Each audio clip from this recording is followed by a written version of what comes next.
நீங்கள் பார்த்துக் கொண்டிருப்பது உங்கள் விஜய்.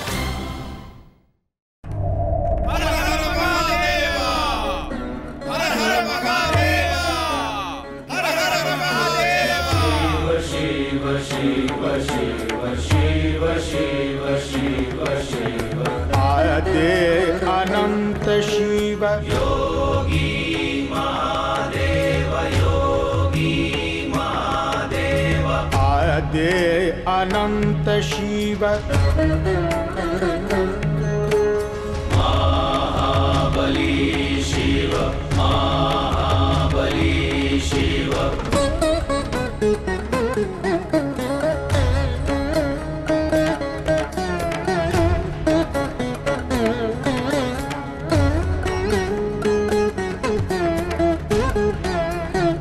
இனி எமக்கு விடையளியுங்கள் பிரபு. शिव शिव शिव शिव शिव शिव शिव शिव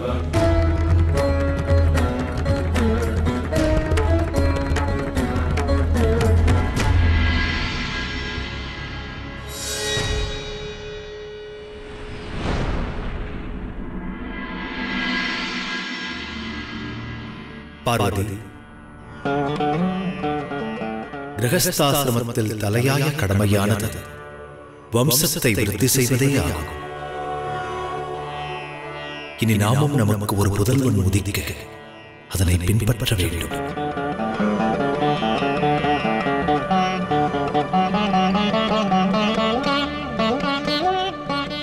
அந்த புதல்வனை எச்சமயம் மண்ட சராச்சரங்களும் எதிர்நோக்கியுள்ளது. அந்த புதல்வனே நான் அளித்த வரத்தினை துருபயோகம் செய்ததற்கான தண்டனையை தாரகாசுரனுக்கு அளிப்பான்.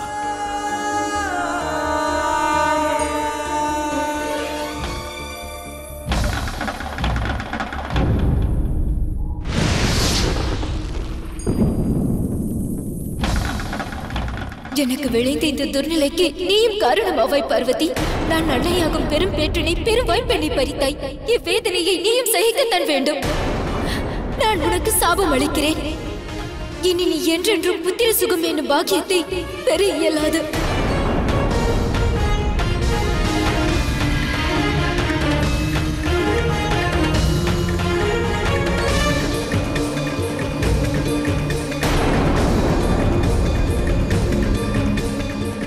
பார்வதி,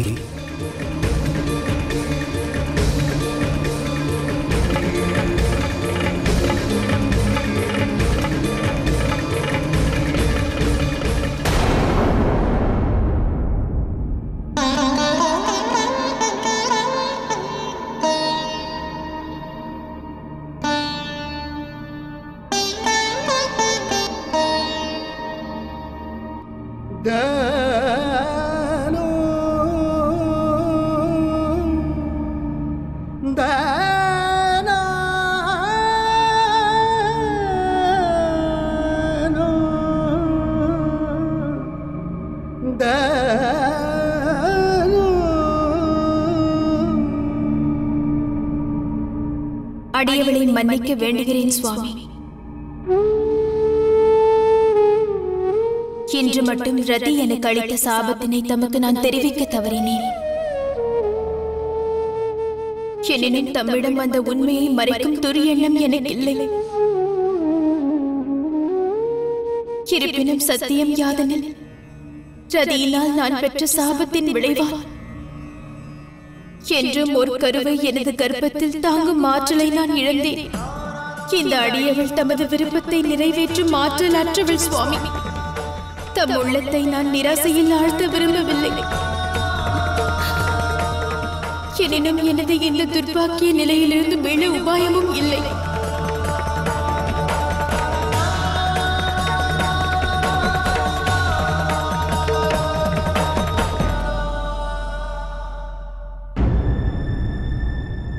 இத்தனை காலம் பார்வதி இங்கு தங்கிச் சென்றாள். காலம் கடுகாய் விரைகிறது. எனினும் அவள் இங்கு வர சம்மதித்ததால் அவளது விவாக சடங்குகள் முழுமை பெற்றன. விவாக சம்பிரதாயங்கள் அனைத்தும் குறைவின்றி நிறைவேறின.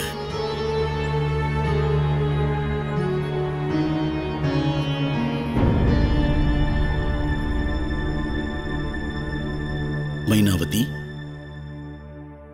என்ன சிந்தனை? தமது வார்த்தைகளில் பரிபூரணமாக உண்மை ஒளிந்திருப்பதை இன்று நான் உணர இயன்றது. நமது வாழ்க்கை முறையையும் அதை சார்ந்த சிந்தனைகளையும் பார்வதியின் தாம்பத்திய வாழ்க்கையில் பிரதிபலிக்க செய்வது சாத்தியமல்ல.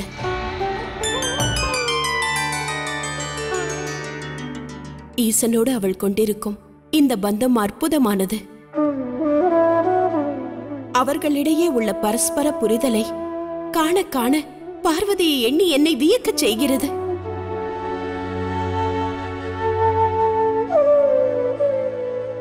இனி வாழ்வில் பௌத்திர சுகம் ஒன்றே எனது விருப்பம்.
சத்தியத்தில் என்றும் என்னால் ஒரு குழந்தையை ஈன்றெடுக்க இயலாது என்ற நிலையில் எவ்வாறு தாய்மை உணர்வானது என்னுள் எழுந்து இவ்விதம் என்னை தவிப்பில் ஆழ்த்துவது ஏன்?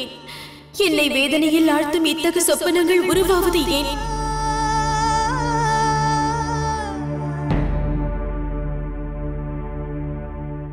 அம்மா, எத்துணை மதுரமான குரல் அது!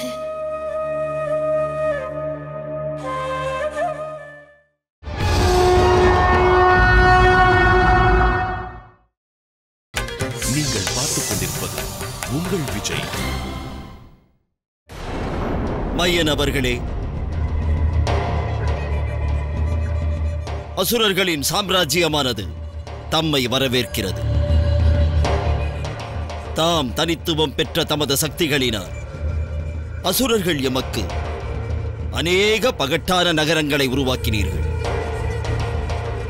தாம் தேவர்களுக்கும் பிரியமானவர். இன்று நான் தம்மிடம் அளிக்கவிருக்கும் பொறுப்பு அதனினும் விசேஷமானது. அது தாம் பெற்றுள்ள சிறப்புகளுக்கு மேலும் உயர்வளிக்கும். காலங்களை கடந்து அசுரர்களான எங்கள் வம்சாவளிகளுக்கு தாம் பூஜைக்குரியவராவீர்கள். என்னை நினைவு கூர்ந்தமைக்கு தங்களுக்கு அநேக நன்றிகள் அசுரர்களின் வேந்தரே. இனி தாம் எமது பொறுப்பில் ஒப்படைக்க விரும்பும் அப்பணியானது யாதென அறிய ஆர்வம் கொண்டுள்ளேன்.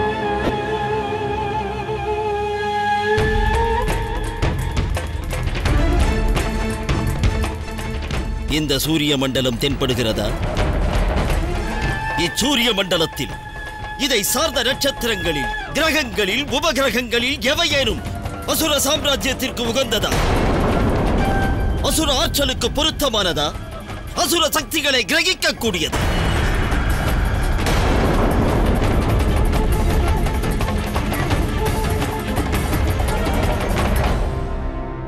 ஏதொன்றும் இல்லையே. எனினும் இனி உருவாகும். யாம் தமது உதவியைக் கொண்டு இந்த சூரிய மண்டலத்தில் புதியதோர் மண்டலத்தை படைக்க விரும்புகிறேன். மன்னிக்க வேண்டும் அசுரவேந்தே, இதன் பொருள் விளங்கவில்லை.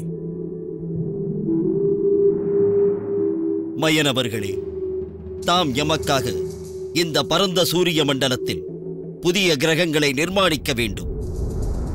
அவை வருங்காலத்தில் திரிபுவனம் என அழைக்கப்பட வேண்டும்.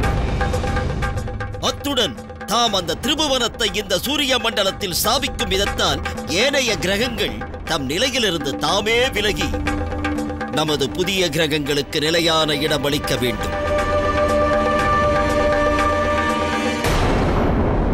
கிரகங்கள் யாவும் பயணிக்கும் திசைகளில் மாற்றம் தேவை. தேவர்களின் அதிபத்தியத்துவம் அழிய வேண்டும். சாத்தியமே அசுரவேந்தே. எனினும் இந்த பணியானது மிக கடினமானது, பேரழிவை நிகழ்த்தவல்லது. சிருஷ்டியின் இயக்கத்தில் க்ஷண நேரம் இடையூறு ஏற்பட்டாலும் பிரளயத்தை விளைவிக்கும் மிக பயங்கரமான சூழ்நிலைகள் உருவாகக்கூடும்.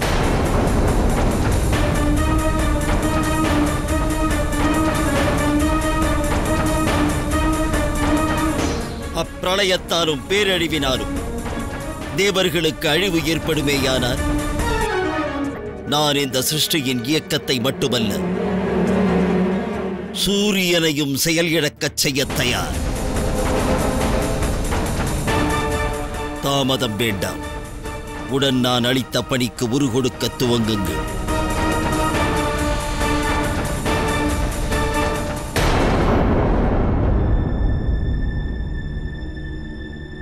நான் உனக்கு சாபம் அளிக்கிறேன். இனி என்றென்றும் நீ புத்திர சுகம் பெறும் பாக்கியத்தை பெற இயலாது.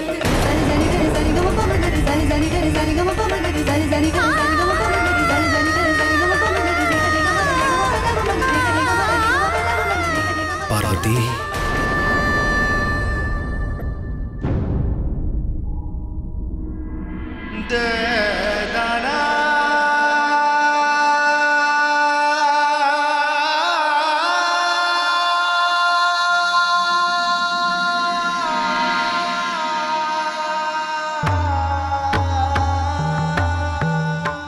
தம்மிடம் மன்னிப்பை மன்றாடுகிறேன் சுவாமி. இந்த அடியவள் தம் விருப்பத்தை நிறைவேற்றும் அருகதையற்றவள்.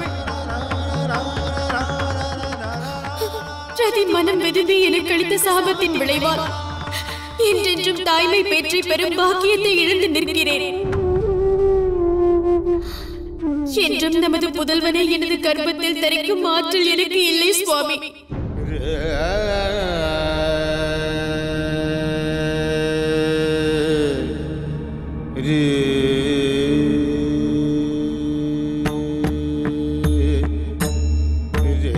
எழுவாய் பார்வதி.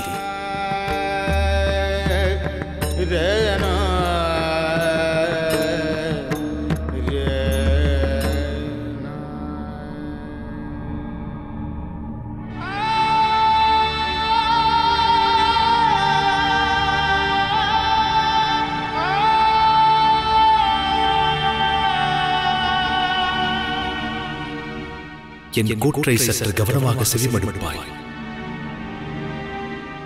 பௌருஷமும் இயற்கையும் சரீர ரீதியில் இணைய வேண்டியதில்லை.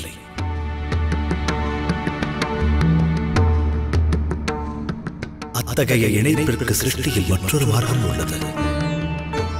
அது சரீர இணைப்பின் என்றும் மகத்துவமானது. அதுவே ஆன்ம சங்கமம். ஆன்ம சங்கமத்தால் உருவாகும் படைப்பில் தனித்துவம் பெற்றதொரு ஆற்றல் நிலைத்திருக்கும். எனினும் அது எவ்வாறு சாத்தியமாகும் சுவாமி? நினைவு மறவாதே பார்வதி. நிகழும் சம்பவங்களின் பின்னணியில் சிருஷ்டியின் உயர்விற்கான ஒரு நோக்கம் ஒளிந்துள்ளது. இந்த நிகழ்வுகள் என்றென்றும் சிருஷ்டியின் நன்மைக்காகவும் பரிபூரணத்தை கருத்தில் கொண்டுமே அரங்கேறுகின்றன. தேவி ரதியின் சாபம் இந்த நிகழ்வுகளுக்கு தடை விதிக்க இயலாதது. அது ஒரு திருப்பம் மாத்திரமே.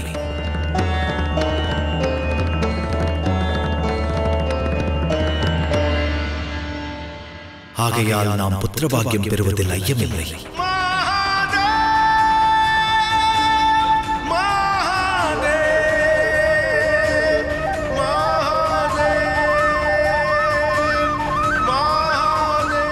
அவன் உன் கருவிலிருந்து உருபெற மாட்டான். எனினும் நம்முள் உறையும் ஆன்மாவின் பிரகாசம் மற்றும் ஞானத்தோடு அவன் தோன்றுவான். இயற்கையின் பிள்ளையாய் அவதரிப்பான் அவன். இனியேனும் நீ உனது அர்த்தமற்ற கவலைகளை துறந்துவிடு.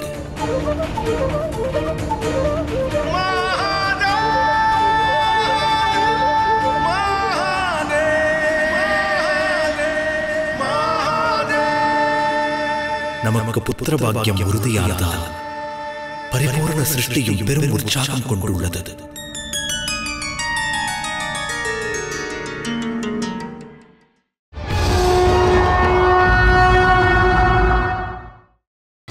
நீங்கள் பார்த்துக் கொண்டிருப்பது உங்கள் விஜய். இனி நான் தம்முடன் ஒரு சில காலமேனும் நெருக்கமான ஏகாந்தத்தில் செலவிட விரும்புகிறேன்.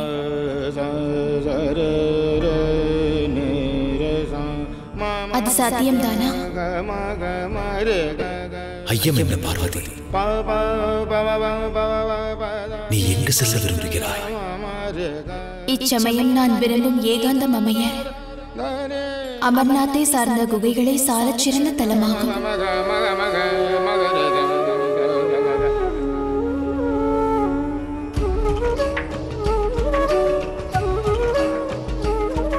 அவ்வாறே ஆகட்டும்.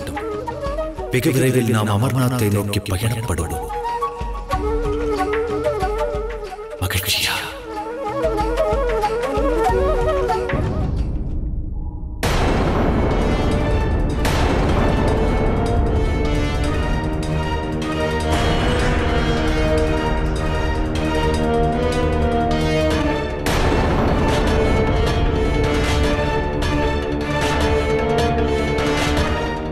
இதைக் காணுங்கள் அசுரவேந்தே. தங்களின் விருப்பத்தை நிறைவேற்றும் பொருட்டு நான் நிர்மாணிக்கவிருக்கும் திரிபுவனமானது தோற்றமளிக்கும் விதம் இதுவே.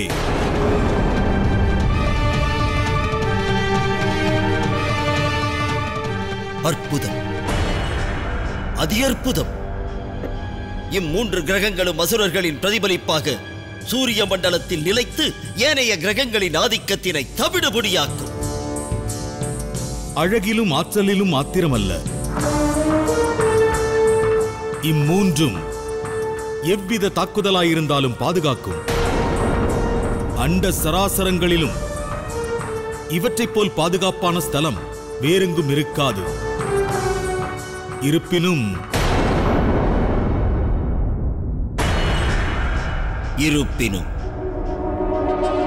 இருப்பினும் என்ன? ஒன்றை கவனத்தில் கொள்ள வேண்டியது அவசியம். இம்மூன்று கிரகங்களும் சுழற்சியில் ஈடுபட்டிருக்கும் சமயம், குறிப்பிட்ட ஒரு காலகட்டத்தில் இவை மூன்றும் ஒரு சேர ஒரே நேர்கோட்டில் நிலை கொண்டிருக்கும். அத்தகைய சந்தர்ப்பத்தில் இவைகள் பாதுகாப்பற்றவை.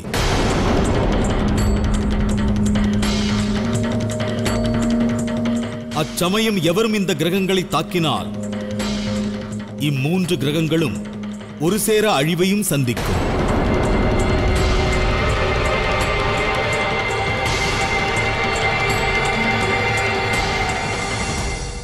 இல்லை, அத்தகு நிலை என்றும் நேராது. ஏனெனில் இந்த கிரகங்களின் இயக்கத்தை நிர்ணயிக்கவிருப்பது நானே. இம்மூன்று கிரகங்களும் நேர்கோட்டில் வருவது சாத்தியமாகலாம். எனினும் அத்தகு குறைந்த சமயத்தில் இம்மூன்று கிரகங்களையும் ஒரே நேர்கோட்டில் காணும் வாய்ப்பு எவருக்கும் அமையாது. மையனவர்களே,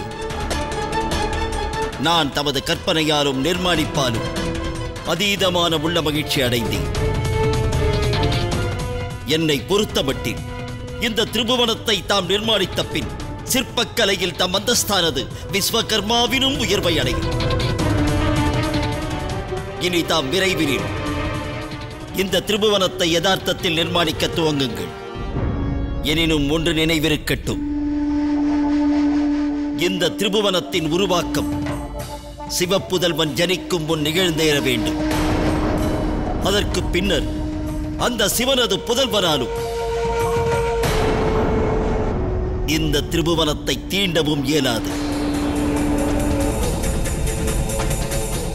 பின் யாம் அழிவென்பதற்ற அமரராபோ.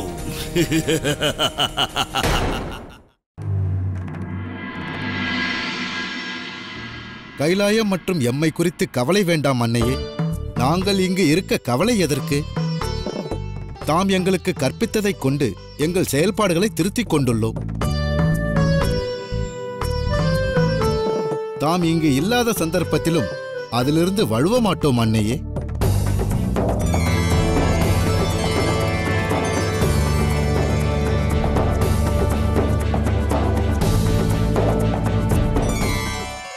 இறுதியாக நம் அனைவரின் காத்திருப்பும் முடிவை நெருங்க உள்ளது. சிவபெருமானும் அன்னை பார்வதியும் ஏகாந்த வாசத்திற்காக பயணம் துவக்கியானது. இனி அவர்களுக்கு ஒரு புதல்வன் அவதரிப்பதும் தீர்மானமானது. நம் அனைவருக்கும் நரகத்தையொத்த இந்த வாழ்வினின்று விரைவில் விடுதலையும் கிட்டும்.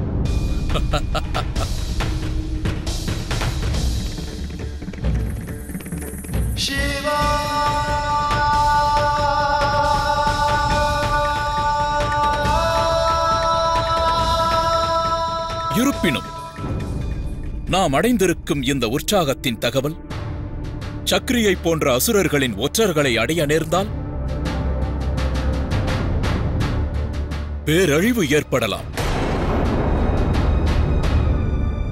ஆகையால் நாம் மகாதேவரின் புதல்வனை பாதுகாப்பதோடு அவர் ஜனனத்திற்கு வித்திடும் நிகழ்வின் தகவலையும் காக்க வேண்டும். அந்நிகழ்வில் எவ்வித இடையூறு நேர்ந்தாலும் அது மிகப்பெரும் நாசத்தை விளைவிக்கலாம்.